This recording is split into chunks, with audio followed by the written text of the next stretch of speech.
Hi, everybody. Welcome to this month's edition of the monthly Roundup. My name is Belinda Chaplin, and I'm in Bosnia and Herzegovina. We have some great people on with us this month. We've got Barbara, who's originally from Scotland, but living and working in Spain. She is with Kingskins International, but also works with leadership development with Steve Mayers. We've got Reto, who is from Switzerland, working and leading the base in YWAM Davos in Switzerland. And we've got Timos, who is with us from Greece. He's actually Greek, and he leads the work in Thessaloniki in Greece. So we've got an exciting, I think, lineup for you guys, and we're excited to share with you some of our thoughts about this month's topic of leadership through change, transition, and crisis. We're going to kick off with Barbara. Maybe share some of your thoughts with us. Sure. One of the things that really struck me as I read the different articles, watched the videos and all the other resources that we've had this month was that some really clear principles were emerging. I watched Tove's video and she was saying some of the same things that I'd written in my article. And so I find it really helpful that God is obviously leading us in similar ways. He's teaching us in the mission different principles that will guide us through times of change and transition, whether they've been prompted by crisis or whether they've been prompted by something positive like vision. Maybe just a couple of examples. Tove and I both spoke about the importance of communication, keeping people in the loop, communicating as much as we know about what's going on or will go on.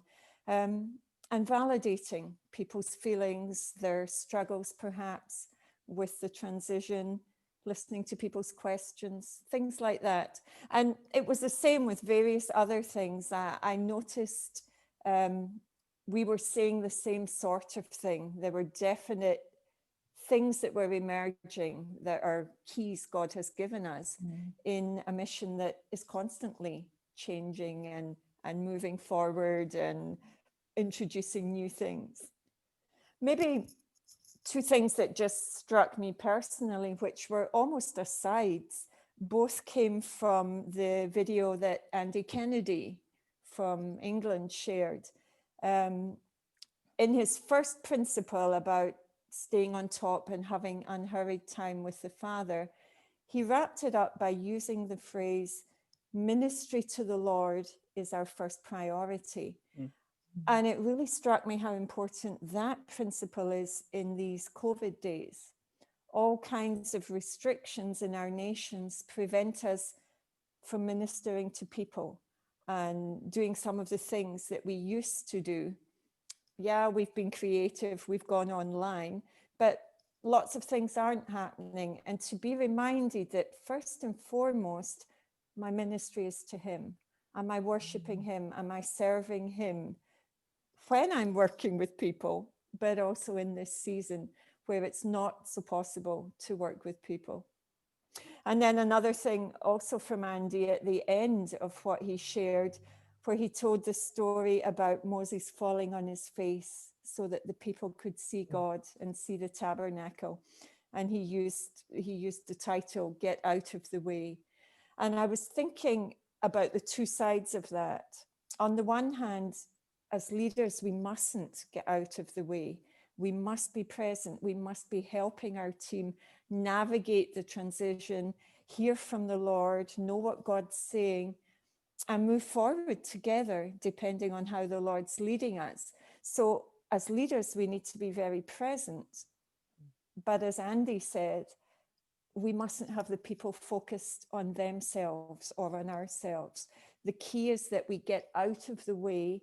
And in every transition, every crisis, every change that we face, that we help people see God, that we help people fix their eyes on Jesus so that together we keep looking to Him as we navigate transition and times of change. Those two things really impacted me. That's great. I really loved Andy's talk. If you haven't seen it, it's great. And one of the things that he shared, I mean, being a South African, he talked about leading with hope. And the word for hope, I think in the Congo is kivuvu. And he just, the way he shared about kivuvu and having hope is something that really struck me from that talk as well. And I really recommend it as the principles he draws out is all fantastic. Yeah. Timos, what would you like to share with us? I know that you have a lot of keys that you've pulled out. Yes, well, this was an incredible month with some amazing content, from blogs to videos to interviews. This is truly a very, very big topic, leading through change, transition, crisis, and the reality of this topic is that we will never arrive. We will never have all the answers, because simply the reality is that change brings something new, something unprecedented, something uncharted waters that we don't know nor recognize. So I love how we're all growing together and learning from one another, no matter the backgrounds that we're coming from. So there were some really good keys and content that came out from all these talks, and I advise everyone to get to watch these and read those blogs. Some of the things that were really highlighted for me was a quote that I now have written on my computer that came from Martha, sharing at the Leadership Lounge. She said, "Move past the why and ask God, what are you doing? And how can I best respond to maximize your activity in this season?" And what I've learned the hard way is, in times of crisis, in times of transition, I always lean to ask the Lord, God, why would this happen? And what I would always do is bring it to me. I would say, where did I miss it? Where did I hear your voice wrong? What could have I done better? And in that process of fighting and struggling and trying to find these questions, what I felt him saying was, Timos, it's not about you, it's not about you. Relax. What I'm inviting you to do is to walk with me and to obey me as I'm leading you to this change, in this transition. And stop asking the why, but trust in who I am, in the things that I have prepared for you. And out of that, when we are able to operate out of that, it's no longer about having all the right answers and taking the right turns, but it's a journey that I am able to walk and journey with the Father. And I trust him because he's not intimidated by a crisis. He's not intimidated by COVID or a transition. He's aware. He's the rock that we are able to stand on. So that was truly a really big lesson for me. And I would say that the reality and the truth is that so many times we long for stability, right? We long for structure, and that's good. But the reality of life is constant change, constant seasons. They come and they go. So it's not so much learning how to have stability and structure, but learning how to steward change and ask God, Lord, what are you doing in the moment? And as Wolfgang said in his blog post, who am I becoming through this season? And what aspect of Jesus's character are you forming in me? A prayer I find myself praying all the time is, God, I don't want to miss the lessons that you're trying to teach me in this season. It might be hard. I might not have all the answers, but what is it that you're doing in the moment? Give me your perspective. Show me your heart.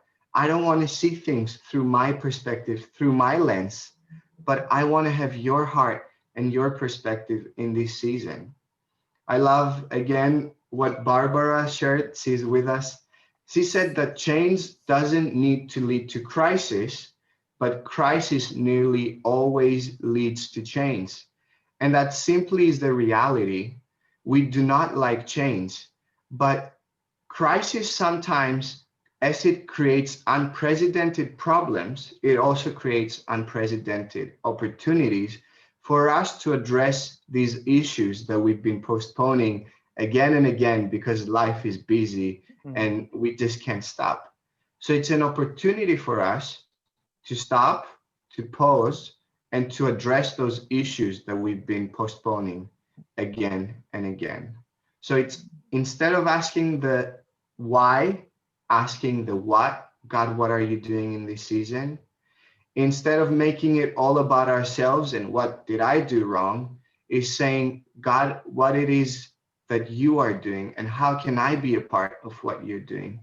And seeing what are those attributes that God is wanting to reveal to us individually, but also corporately, to us as a team, as a movement, as a family. What are the things that God is highlighting, and how can we best walk with him to bring glory to his name?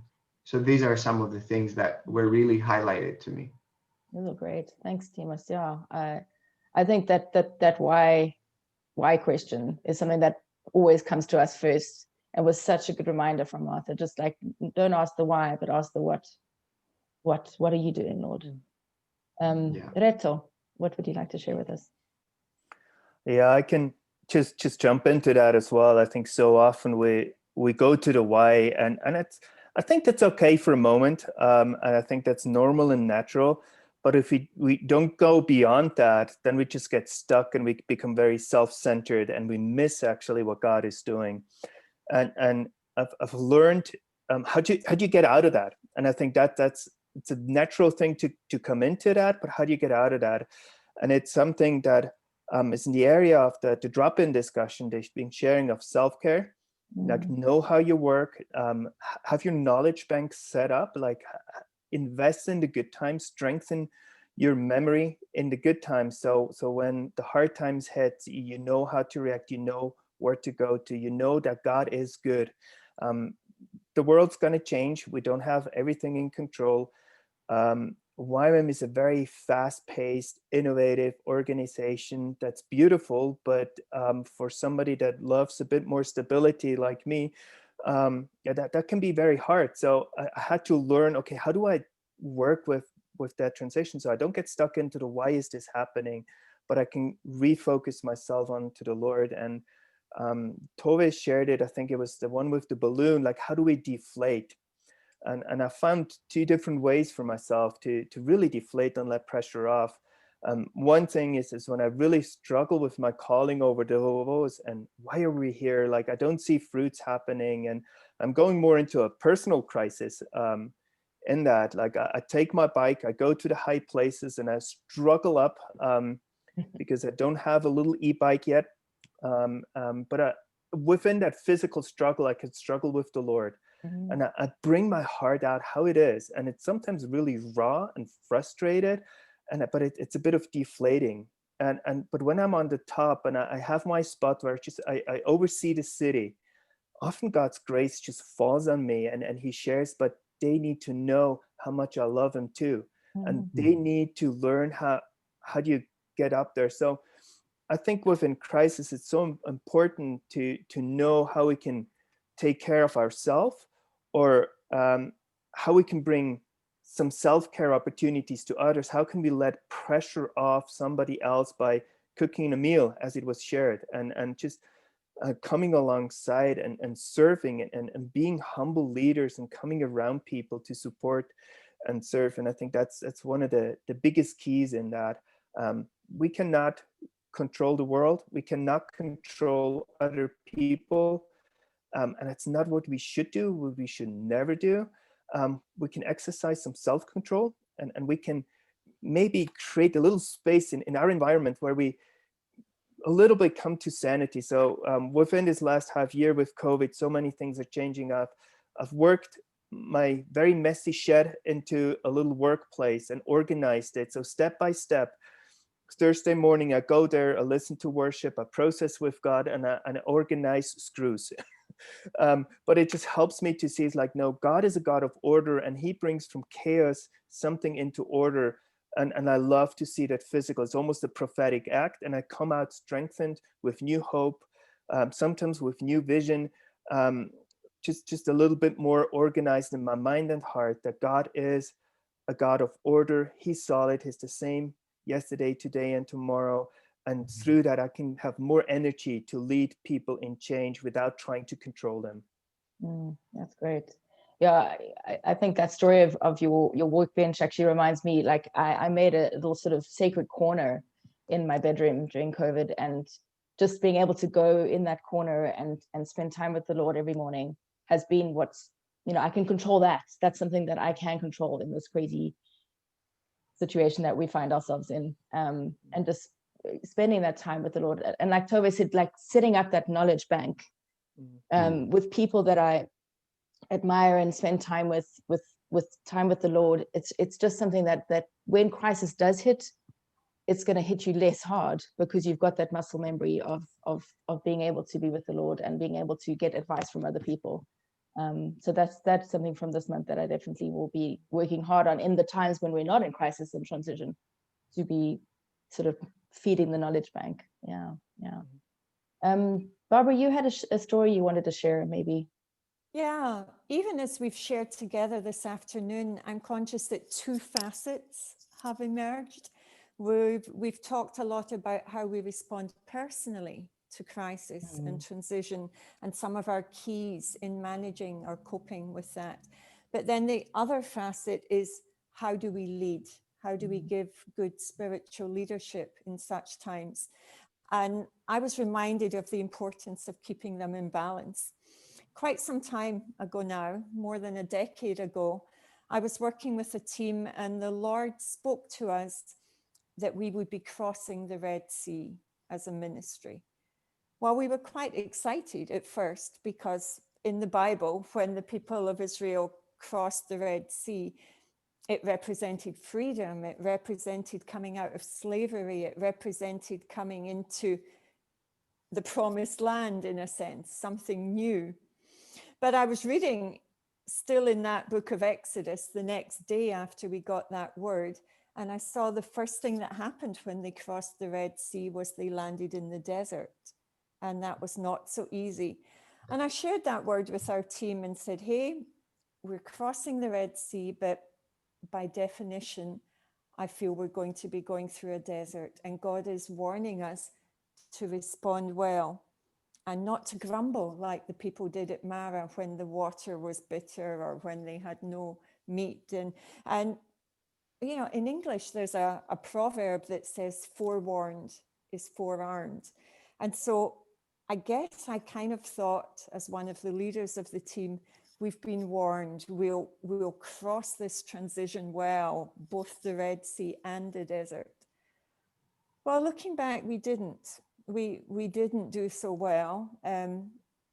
Deserts are not always easy. We lost some people along the way. Some people didn't cope well with the struggle and the change to being out of Egypt and in the desert. And looking back as one of the leaders later, I realized just because we've been warned about a change or a transition doesn't mean that we'll cross it well. We have to keep giving consistent leadership through it. We have to keep reminding people what God said.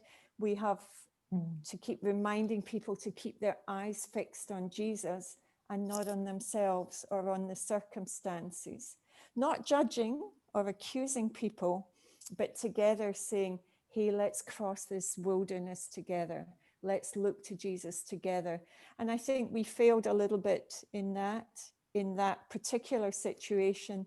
And it's a lesson that I've carried with me in other transitions since then. Thanks for that. Yeah, it's a good point. We need to lead transition well, and even knowing things it's going to happen doesn't necessarily mean that it's going to be easier. Yeah. All right, we're heading to wrapping up this 20-minute podcast / monthly roundup. So does any of the Timos or Reto, have you got anything else to add? Maybe one thing that I would add is something that I'm learning in leadership is that we must always lean to over communication. And as we are a big international family from all over the world with different backgrounds, diverse, different understandings and different cultures, I've learned that one of the biggest mistakes that I've done, and sometimes I keep on doing, is assuming that people have the same understanding that I have. So is actually, instead of assuming that, over communicating. And as you are leading in crisis and in transition, don't be afraid to share what you know, but also sharing what you don't know. So instead of keeping people in the black and not sharing until you know that you know, be in a place where you are able to share, guys, this is what we know and this is what we don't know. And one thing I would say is share confidently, but not definitively.